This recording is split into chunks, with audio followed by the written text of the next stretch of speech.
Hi, everybody. It's Mark Rushton at markrushton.com. It is Thursday, April 15th, 2021. Taking a couple of days off from the day job and get some things done around the house and also getting some recording scheduled. And as you can see here, I have released a new album by audio historians.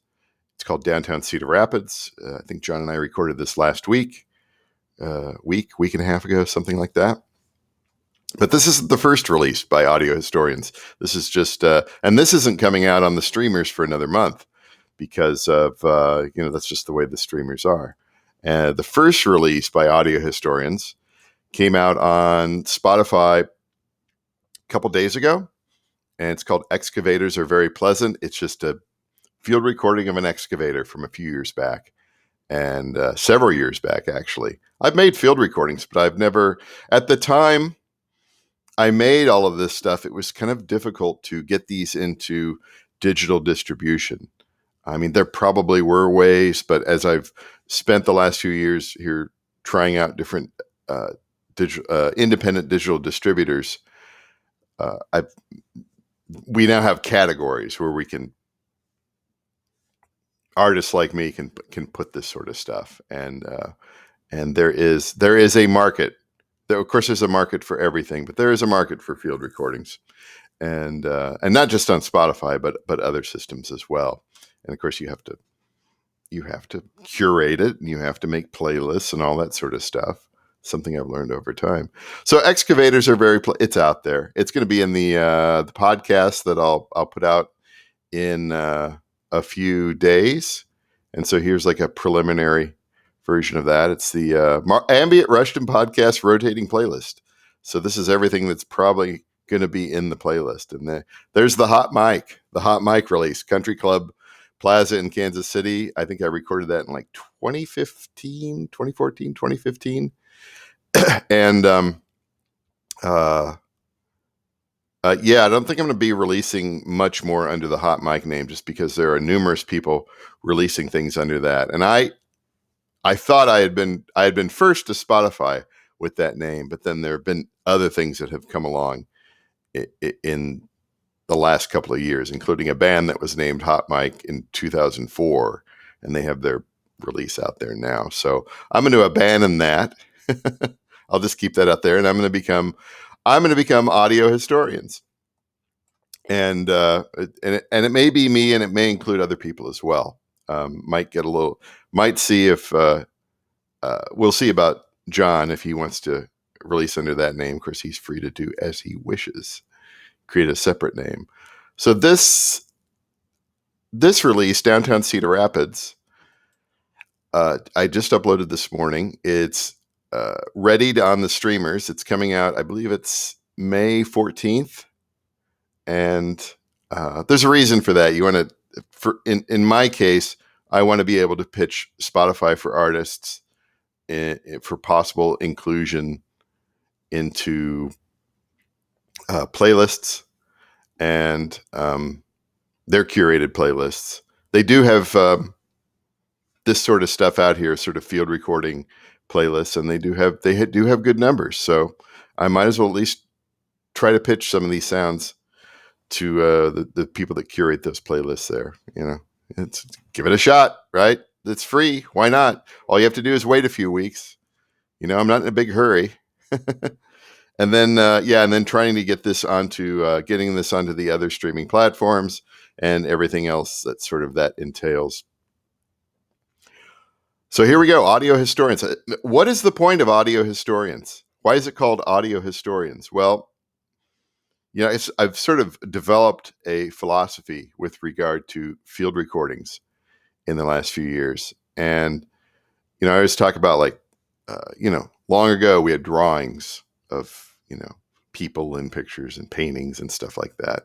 And then, in the 1800s, the earliest photographs, extremely early recordings, and into the 20th century, the early 1900s, just wire recordings and audio on however it was done, reel-to-reel tape, a magnetic strip on a film, on Mylar, and just honestly, and so my point with this is you can see a like a drawing of something a long time ago, an old photograph or whatever, but you have no idea what it sounded like. And you see a lot of these people out on YouTube nowadays, and they will have taken old black and white film from the late 1800s, early 1900s, and they have upscaled it. They've cleaned it up, digitally cleaned it up, and upscaled it to 4K or 60 frames a second, and it looks pretty good. It looks pretty good, and some of them have even tried some colorization, which I don't really know if you need to do that, but in some cases it does look pretty good. And uh, but then they add these sound effects in, the clopping horses and the old, early automobiles and sounds of people and stuff. And it's so it's so fake. I just as somebody who creates field recordings, it's like, nah, it's probably not how it sounded, right?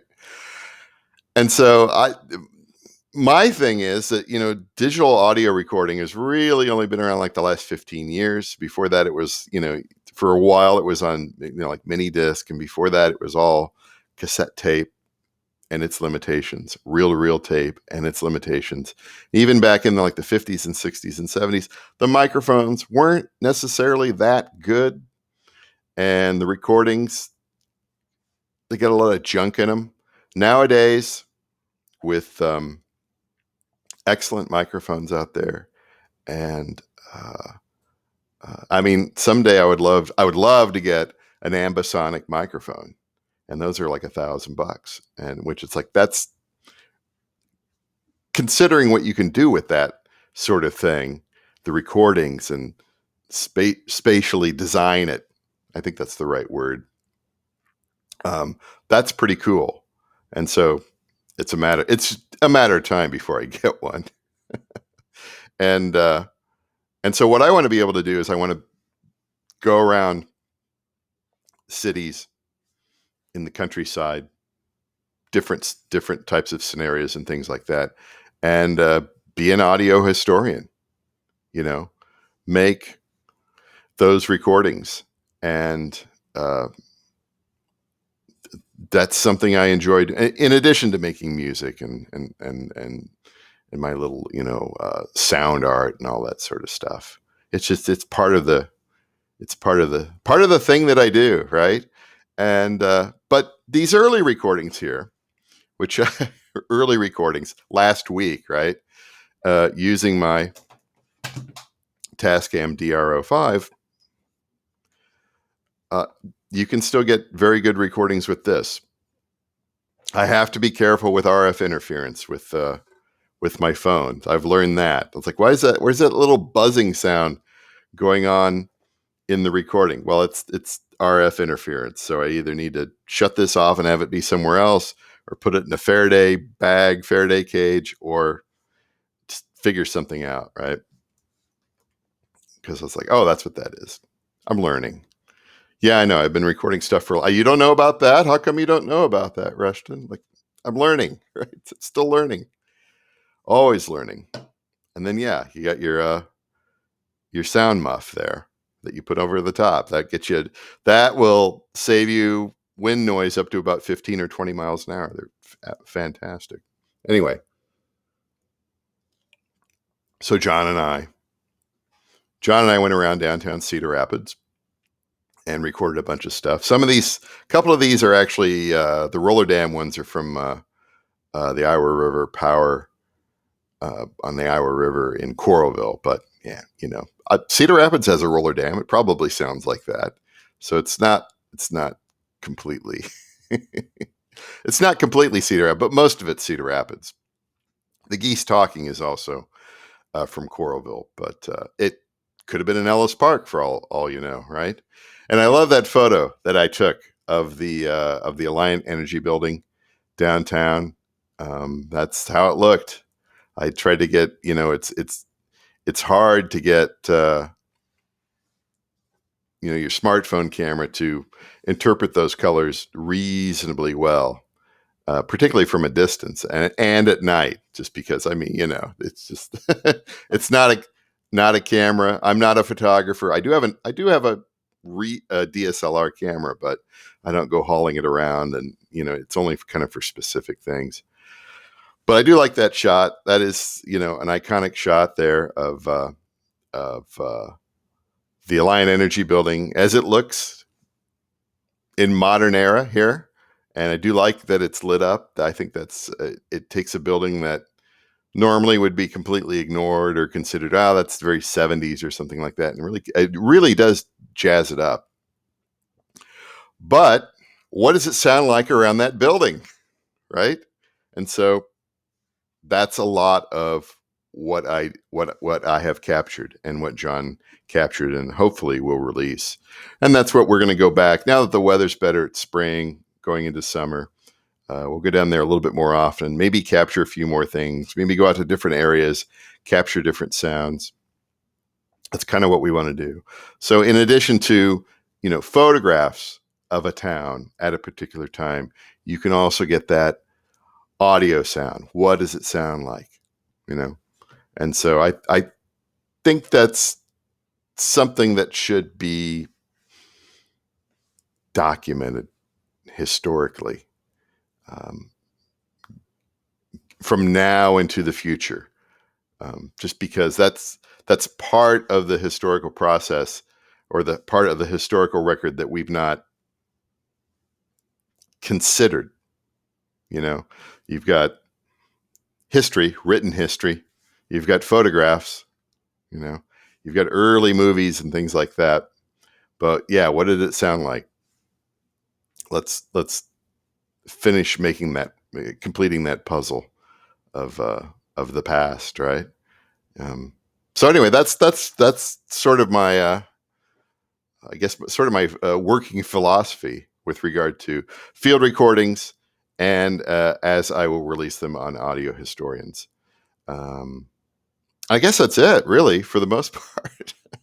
You can go out to Bandcamp and listen. I'm very generous with the free listens.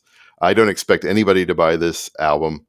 I just put it at the default price. There's nothing special about that at all. It'll be on the streamers eventually. And again, the main thing for me, as far as having this out there, is that it will be compiled into curated playlists. So, eventually I'll have enough for a huge playlist of just downtown sounds, or elevator sounds, or bird sounds, alarms, air conditioning systems, sitting at a street corner and just listening to the occasional traffic. There's something, you hear it, but you don't really think about it. But when you're intently listening to it, like I'm going to click on, street corner and indistinct singing, right? So this happened. I recorded it. I go back and listen to it, and that it's like a memory, it's a memory trigger. Right? So anyway, that's how I work. That's what I'm doing. In addition to music, I made a ton of really great electronic music last night. I was super thrilled. I broke out the boxes and the apps, and just I was on fire, on fire. So, but then this morning I was just kind of like, the pollen count's up crazy. I got all that time banked, and it's like I got to use it. And I have to use it in a productive way. So this is what I'm making with it, right? So this will be out on the streamers, Spotify, Pandora, and everything like that. I think it's May 14th. And of course, if you want to, you can go out to, hold on here. You can go out to Spotify and follow along and be notified of future recordings.